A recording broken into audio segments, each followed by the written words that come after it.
put this on mute, right? I did, and I took it off. You did take it off? Yeah. Oh, all right. I didn't know if you did that. We all ready? I notice everything worked today. New York State Racing, Parimutuel Wagering, and Breeding Law, Section 102, provides that the New York State Gaming Commission shall consist of 7 members, appointed by the governor by and with the advice and consent of the Senate. 5 members having been confirmed by the New York State Senate affords the commission an ability to establish a quorum and undertake action. This present meeting of the commission is now called to order. Ms. Secretary, will you please call the roll? John Karati. Present? Peter Machete. Here. John Paplenda. Here. Barry Sanders. Here. Todd Snyder. Here. Ms. Secretary, please have the record reflect that a quorum of qualified members are present, thus enabling the transaction of business. Given the absence of a designated chair, would the members like to select a individual for the purposes of presiding over today's meeting? I nominate John Karati. Second. Well, once again, gentlemen, an honor. I appreciate it. The minutes of the commission meeting conducted on September 24th have been provided to you in advance. At this time, I'd like to ask members if there are any edits, corrections, or amendments. I note that the reference to the hearing officer's recommendation in the matter of disqualification and placement of the horse Kiwi Idealin should be altered to reflect the commission accepted the hearing officer's recommendation that the appeal of the judge's placement decision be dismissed. Madam Secretary, please let the record reflect the minutes were considered. All? As amended. As amended? Adopted as amended. All in favor? Aye. All against? Nay? Madam Secretary, they are adopted. Next up is the report of the Executive Director. Rob? I'll be very quick here, just 2 very quick updates. First is with the request for applications. Obviously, the item of greatest import is the Gaming Facility Location Board announced their determination regarding their request for applications to develop a commercial casino gambling facility in Zone 2, Region 5. As you are likely aware, the board unanimously voted to recommend Tioga Downs to apply for the 4th casino license. The board issued a summary document outlining their decision and anticipates the conduct of an additional meeting next month to formally release a final report and recommendation. Also, as a quick status update regarding casino licensing, by the end of next week, staff will have completed the first of now 4 suitability reports regarding the entities that have been recommended by the Gaming Facility Location Board. The report will include an analysis of the background investigations of the prospective licensees and principal management staffs at each of the projects. Staff is also in the final stages of compiling and reviewing all post-selection updates to the 3 selected entity applications. The first summary of changes will also be submitted for your review and consideration when we give you the first materials on the background at the end of next week. The Commission remains on track to be able to take a licensing action by the end of this calendar year. Mr. Chair. Okay. Well, we had an agenda that we've modified a little bit here. So we'll skip that and we'll go to number 5, rulemaking. The New York State Racing and Parimutuel Wagering and Breeding Law, 104.19, authorizes the Commission to promulgate rules and regulation that deems necessary to carry out its responsibilities. To that regard, the Commission will, from time to time, promulgate rules and rule amendments pursuant to the State Administrative Procedure Act. We have 2 items for consideration today. Rob, will you please outline the first item? Certainly. Item 5A for Commission consideration is adoption of amendments to conform Commission rules to legislation allowing later closing hours in video lottery gaming facilities. Formerly, the law required the facilities to close no later than 4 a.m. Now the law facilities are authorized to stay open until 6 a.m. Facilities continue to be limited by 20 consecutive hours of operation. The amendment would remove the 4 a.m. restriction now superseded by Subdivision B of Section 1617A of the New York tax law and replace it with a reference to the statute so that the regulation need not change in the future if the statute is further amended. Other technical changes were also proposed. These amendments were published in the New York State Register on September 2nd The public comment period for this proposal closed on October 19th. No public comments were received. Staff recommends adoption of this rule proposal. Commissioners, any questions on the adoption of the amendment to the existing rules regarding the video lottery gaming facilities closing hours? I'd How move the does- adoption, I'm How sorry. does the 20 hours work? I mean, after the 20 hours, they close for a period of time? They would have to be closed. For how long? I believe they're allowed 20 hours in any calendar day, right? So it would be a closure of 4 hours. Thank you. We've come to the conclusion that being open from 4 to 6 is better. That's what the statute 8 to was. 10? Yes, Mm. yes. All right, do I have a motion? Yeah, I'd move the adoption. Second. All in favor? Aye. All opposed? Motion carries. Rob, will you please call the next item? As item 5B for commission consideration are proposed revisions to the horse racing rules in relation to the cost and frequency of post-race testing of claimed horses to determine whether an impermissible drug or other substance was administered to the horse. A positive test, of course, gives the claimant the option to void the claim. These proposals would discontinue the Commission's universal post-race sampling of claimed horses and replace it with a program of sampling at the expense of the claimant when the claimant requests this service on the claim form. The purpose of the proposal is to eliminate the burdensome state expense of testing every claimed horse. Many claimants do not elect to void a claim even if the sample tests positive, and New York is the only major racing jurisdiction to provide unrequested free sampling of every claimed horse. The stewards and judges would retain in their discretion to order the post-race sampling of any horse at the expense of the Commission.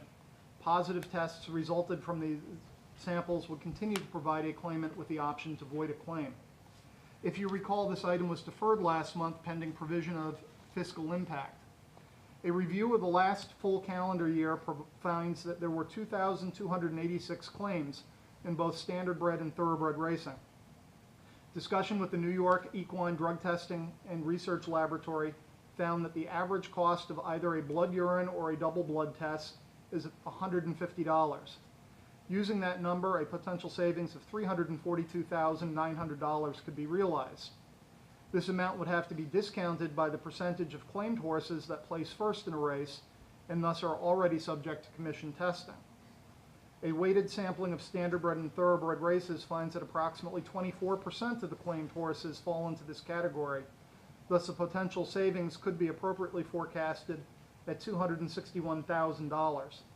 A further discounting, which has not been estimated, would be for trainers that would choose not to have their claimed horses tested at all. The Commission would use these savings to fund additional testing and research at the equine laboratory. Staff recommends proposal of these rule amendments. Commissioners, any questions on the proposal of the amendment to the existing rule regarding post-race testing of claimed horses? DOB is comfortable with the reprogramming of the fund They are. for this purpose? Okay. Anyone else? Nope. May I have a motion to propose these amendments? So moved. Second? Second. All in favor? Aye. Aye. All opposed? The motion carries. Now we move on to adjudications. The next item on the agenda regards adjudications. The Commission has 3 hearing officer reports for consideration today. Mr. Williams, will you please outline the first case? Certainly. On August 3rd, 2015, the Bureau of Licensing issued a notice of license suspension of a lottery sales license of One First Stop Deli, Inc. at 8917 Fifth Avenue in Brooklyn. The notice informed One First Stop Deli, Inc. that the suspension was for failure to remit funds to the lottery when due. The Commission alleged that the sales agent owed $57,255.83. The notice stated that the suspension would become a revocation unless First Stop Deli requested a hearing. Upon First Stop Deli's request, a hearing was conducted on September 2nd, 2015. The hearing officer submitted a report to the Commission's acting secretary on October 5th. The hearing officer recommended that the license be revoked and that a suspension of the license until revocation be upheld on the grounds that the sales agent failed to pay the amount owed to the lottery. At a meeting conducted pursuant to the judicial or quasi-judicial proceedings exemption of New York Public Officers Law, Section 108.1, the Commission considered this matter. All right. To announce the- Yes, well, this matter was considered, and it was determined by a vote of 5-0 to sustain the hearing officer's report and recommendations. Mr. Williams, will you please outline the second case? Yes, the second case is in the matter of the Kunal and Runhead. On July 7th, 2015, the Bureau of Licensing issued a notice of license suspension of the lottery sales agent license of Kunal and Runhead at 2523 Parsons Boulevard in Flushing, Queens. The notice informed Kunal and Runhead that the suspension was for failure to comply with commission instructions in regard to licensed activity and for fraud, deceit, misrepresentation, or conduct prejudicial to the confidence in the state lottery, in that a sales agent misled a customer in regards to a customer's winnings and concerns regarding the circumstances of the purchase of a winning ticket in a quick draw game. The notice stated that the suspension would become a revocation unless Kunal and Runhead requested a hearing. After request, a hearing was conducted on September 9th, 2015. The hearing officer recommended that the license be revoked and that the suspension of the license until revocation be upheld on the grounds that the sales agent's conduct was fraudulent, deceitful, and undermined public confidence in the lottery. At a meeting conducted pursuant to the judicial or quasi-judicial proceedings exemption of the New York Public Officers Law, Section 108.1, the Commission considered this matter. Commission did consider this matter, and by a vote of 5-0, decided to sustain the hearing officer's report and recommendation.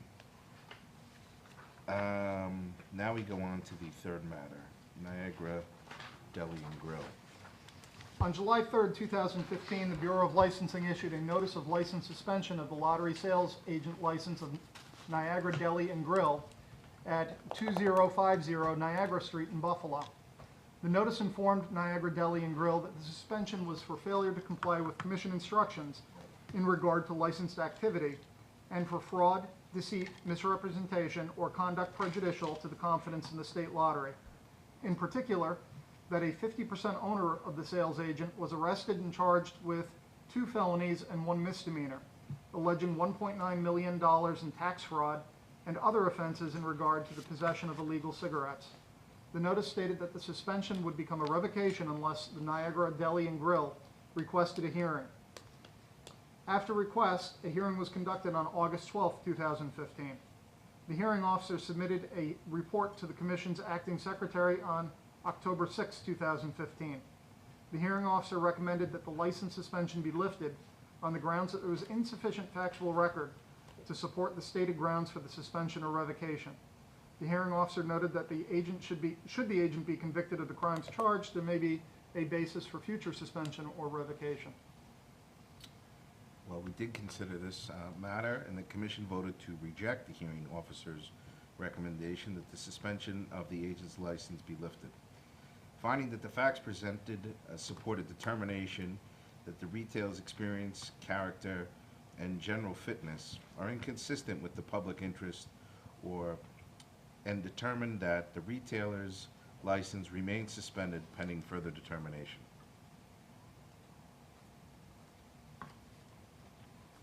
Okay, that's that. Old business. The only item for continuation of the only item is the continuation of the LASIX forum discussion. Rob, would you like to proceed? Sure. Following the LASIX forum, 2 commissioners had requested some information on how large the LASIX industry is in New York State. We did a little research and we found that in comments on a proposed LASIX rulemaking submitted to the New York State Racing and Wagering Board by the New York Thoroughbred Horsemen's Association on May 14, 2012, the horsemen had written that pre-race LASIX administration at NYRA tracks is performed by NYRA veterinarians, and NYRA charged the horse owner $20 per injection. In addition, most trainers use LASIX before a scheduled time workout or breeze. LASIX for breezes is generally administered by private practice veterinarians who bill the owner or trainer directly, usually at $25 per dose. Horses will generally breeze about once a week while in training at the track, skipping a week or two after a race.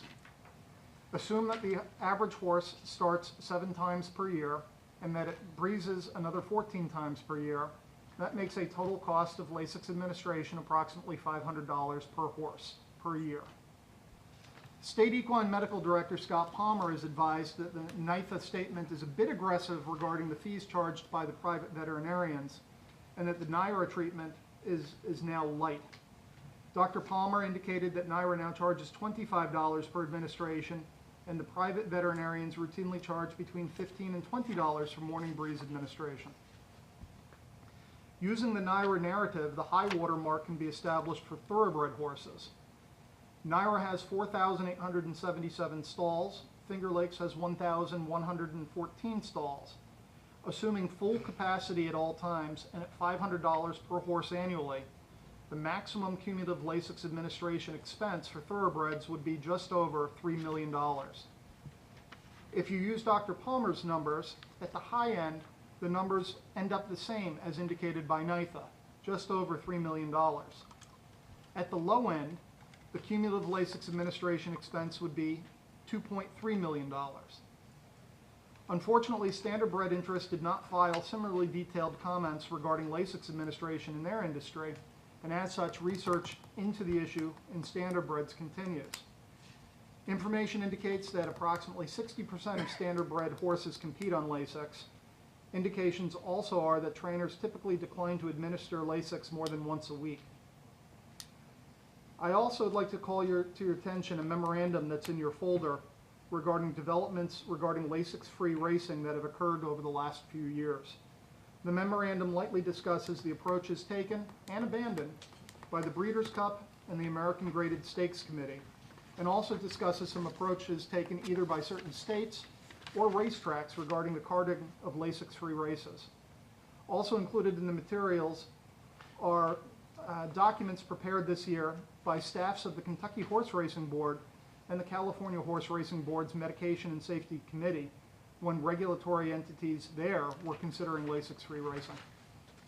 We'd be happy to do, we're going to continue on with the research relative to standardbred utilization of Lasix, but we would be happy to undertake any additional information or research that you're curious about. Go ahead. No, I just think, I'd like to be able to digest this material, and then maybe the next meeting we could raise those issues. For sure. I mean, yeah, I don't want to let up on this. And you know, the standardbreds, if they're running,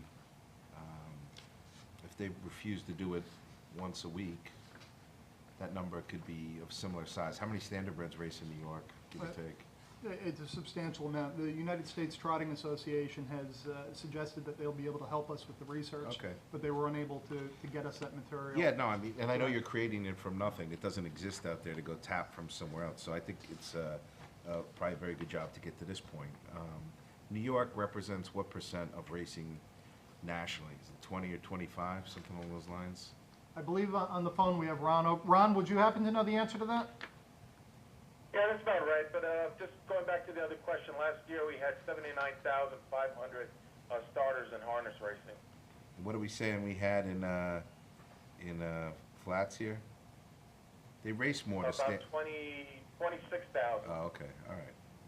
So you're right. It would be a lot more on the harness racing side. Yeah. Do they use it more or less with the standardbred? The indications are that they use it less, that only 60% of the horses that enter run on Lasix, where in the thoroughbreds it's a much higher number, closer to 100%. And I did happen to gander at some of the materials you provided about sort of the trend where people are trying to set up days or races of Lasix-free racing. At some point, we should consider that within the breeding fund to incentivize, or at least think about incentivizing something along those lines, because you know, the Hong Kong example is irrefutable in terms of results, amount of wagers made, and the potential to have success without Lasix, regardless of the hyperbole. The facts are the facts. Horses bleed, that's a fact. On the other hand, I'm assuming they bleed just as much in Hong Kong as they would somewhere else. I think that example, and it was great, again, the staff brought that in to what was a balanced conversation about what was occurring. So, yeah, I'm with Peter. We should find out more about this, and as you start peeling back the layers, you start We're just finding understanding more and more. That's more and more stuff. You know, 3 million as a piece of the pie in New York, which is a piece of the national, you start getting a sense of how big the math could be, relatively speaking. You know, it's not, this is a different kind of industry than others, so, yeah, great work. Is there any other old business to consider? Okay, new business. Is there any new business to consider? Yes, Mr. Chairman, I would ask that Ralph and his staff prepare a report for the commission on the fantasy sports companies and what role, if any, the commission may have here. We'd be happy to undertake that. We have had a number of internal conversations relative to daily fantasy sports and how that interplays with our mission, our charge, and the state constitution. We'll certainly have something prepared for you in advance of the next meeting. Thank you very much. Anything else? Tremendous. Okay, so the next meeting is scheduled to be November 23rd, which is the Monday preceding Thanksgiving Day. Ms. Buckley will circle back with everyone on their availability. That concludes today's published agenda. The commissioners have any other items they'd like to present for consideration? No? Hearing none, this meeting is now adjourned. Thank you, John. All right. John. I promise.